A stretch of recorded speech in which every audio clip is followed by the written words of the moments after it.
Baku Stadium, located in the heart of Azerbaijan's capital, hosts the COP29 UN Climate Summit from today. The 12-day summit takes place at a time when extreme weather, aggravated by climate change, including floods in Bangladesh and drought in Brazil, is wreaking havoc.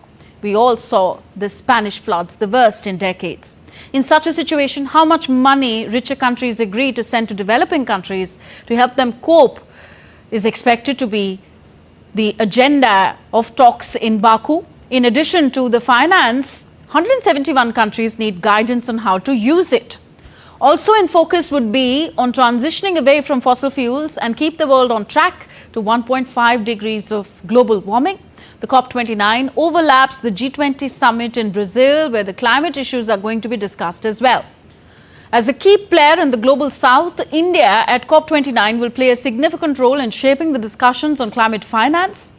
India's stance asserts that developed nations should take greater responsibility in mobilizing financial resources to support developing countries. And we are now joined by Dr. Vibha Dhawan, DG, the Energy and Resource Institute, TERI. Thank you, ma'am, for being with us. First of all, could you explain why COP29 or Conference of the Parties 29 is so important for the world? Well, as you're aware, we have this annual meeting every year and in different parts of the world. And that is basically that we also, the presidency, discuss about the issues which are more important for that particular region, apart from looking at the problems which are of the global nature. Now, what has happened in last few years is that everyone is more or less convinced that climate change is occurring. It's not a threat, it's a reality. And therefore, collective action is required. And that is one of the reasons that COP every year is becoming more and more important as a forum where we discuss about the problems and the way forward. And one key hope from the COP29 summit is to combat climate change, of course, by stitching together a finance agreement for a tenfold increase in the quantum of financial flows from $100 billion each year currently to $1 trillion in 2026. How likely is that to happen? Yeah, it is like, see, when we are, as I said, that climate change, it's a reality. And the last year, I should say, we have witnessed many the kind of issues that we have, whether it's floods, whether it's droughts, whether it is melting down of glaciers. So we have witnessed that the impact of climate change is uglier than what we predicted. Now, again, it is something that everyone is convinced that we need to take action. But then it is somewhere, where is the money? Where are the technologies? And we need the technologies, we need money, financing. In the initial stages, one is not asking for a sort of subsidy, but a sort of that we take care of CapEx. We are looking forward to sharing of technologies that have been developed anywhere in the world and also fine-tuning that technology to suit your requirements. And COP, apart from negotiations which occur, it has become one of the largest events in which anyone who is participating or working in climate change is present. And therefore, the bilateral meetings that takes place over there are extremely important. And you also have opportunity to listen to the views of others. Another requirement to battle climate change is for the summit to deliver a package on better access to finance for the countries that need it the most. Is the summit likely to deliver on that? Well, I won't say that summit or 2 weeks will give you solutions for everything, but at least the dialogue gets started. It's also that everyone starts feeling what is it that's hurting the other countries. And as I repeatedly say, that there is general recognition that this planet is becoming inhabitable for human race, and therefore urgent action is required. And for that urgent action, we need finances. And today, the finances, they are more accessible to the developed part of the world than the developing part, which requires the most. The interest rates are different. The way it is given, the risks, those are viewed differently for different countries. So it is important that the world recognizes that this is the only planet, and what happens in one part of the world is definitely going to influence others. And one should really worry about the economies which are developing very fast, because that essentially means more energy usage by those economies. And that also provides you with an opportunity, because you have a clean slate. When we talk of energy transition, they can actually adopt cleaner technologies right from day one for their development. So what are the realistic expectations, ma'am, we can have from the COP29 UN Climate Summit?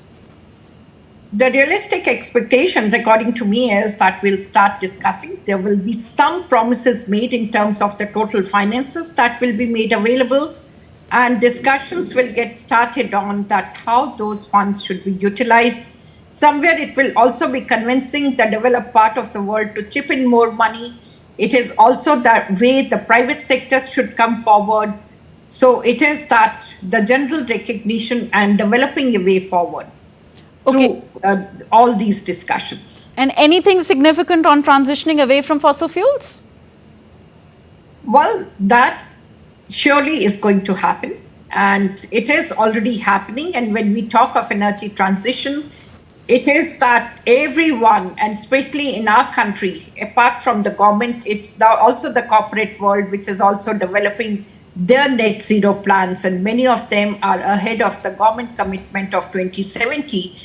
And there are corporates, we are saying 2030, 2040, 2050, that they will be net zero. And fortunately, India is a country where we are looking very seriously, and we have opportunities for nature-based solutions. It's also, when we look at renewable energy, the cost of solar energy production in our country is far lower than many other countries. And as I said, we are developing very fast, and all our development is based on green technologies, whether it is hydrogen, green hydrogen production.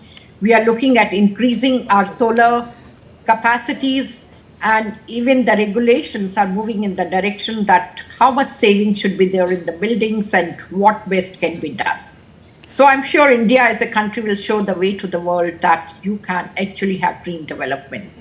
And part of it, and that is what we are also going to discuss, there are a number of institutions. There is a big delegation going from India, and everyone is going to talk about what they have done.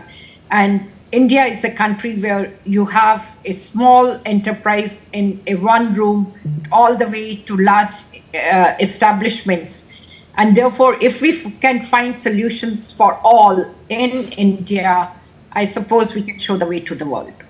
Indeed. The government of India is very serious in terms of creating the enabling environment for energy transition.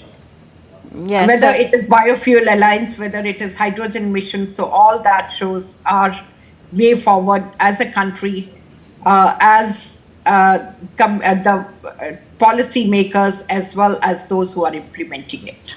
Yes, those who are implementing it as well. So in solidarity for a green world, with that theme, 12th day of deliberations begin today in Baku. Thank you very much, Dr. Vibha Dhawan, for joining us and giving us your perspective on the COP29 annual summit. So as the UN climate talk event kicked off in Baku, COP29 President Mukhtar Babayev said people suffering from climate change, and people are suffering, and they are crying out for leadership and action help. We are on the road to ruin. But these are not the future problems. Climate change is already here. From flooded homes in Spain to forest fires in Australia, from rising oceans in the Pacific to barren plains in East Africa. Whether you see them or not, people are suffering in the shadows. They are dying in the dark. And they need more than compassion, more than prayers and paperwork. And they're crying out for leadership and action. COP29 is an unmissable moment to chart a new path forward for everyone.